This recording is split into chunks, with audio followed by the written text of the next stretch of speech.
Hello and welcome, CotoCat Mets. The Mets looking for the sweep in the day game in St. Louis, and instead, they run into more hit batters. The Mets hit 19 times in 20 games. No other team hit more than 11 times total.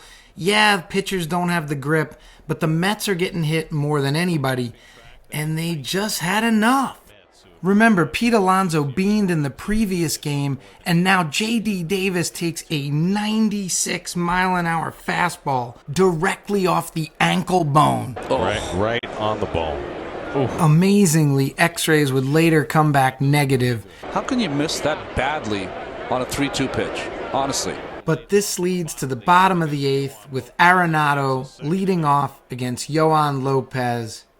And it's up and in, and you had to know that was coming. And Arenado nods out at Lopez as if to say, I knew, and now he says, come get me.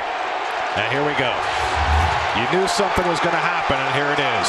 Both benches empty, and they are really going at it now. This has been brewing for the last couple of days.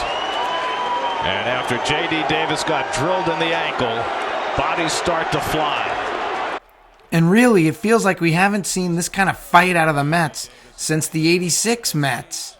Although, a lot more punches were thrown if you go look at 1986 Mets on-field fights. Yohan Lopez, brand new to this team, but he knew what was going to be asked of him. And he dusted off Arenado, and Arenado took exception. He has been separated from the pack.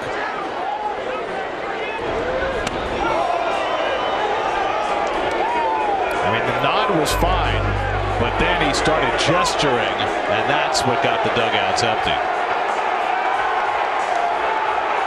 And that's why Arenado was thrown out of the game. The Mets had to answer, Gary. You just can't take it. Starling Marte said it after the game last night. He said it's got to stop, or we're going to do something about it. And the Mets finally did something about it.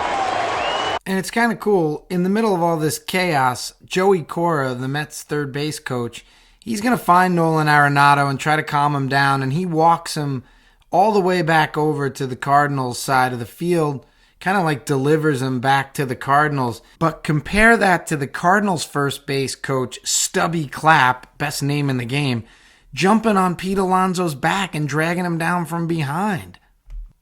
And Pete didn't like it. Again, I got pulled from behind. Actually, Genesis Cabrera grabbed me by the back of the collar, and then he just ripped down, and then the coach just kind of jumped on me, and I thought that was kind of cheap going from behind. I mean that's if you want to hold me back, if you want to restrain me, go at me like a man. And for me, like, I'm a big, strong guy. They don't know, like, my temper. They don't know what I could do. I mean, if I wanted to put someone in the hospital, I easily could, but I was just out there trying to protect my guys. Pete and the Mets showing a lot of fight in St. Louis, and we love to see it.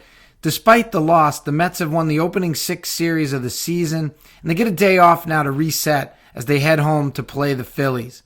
This has been CotoCat Mets. If you like this video and you love the Mets, please subscribe. Let's go Mets!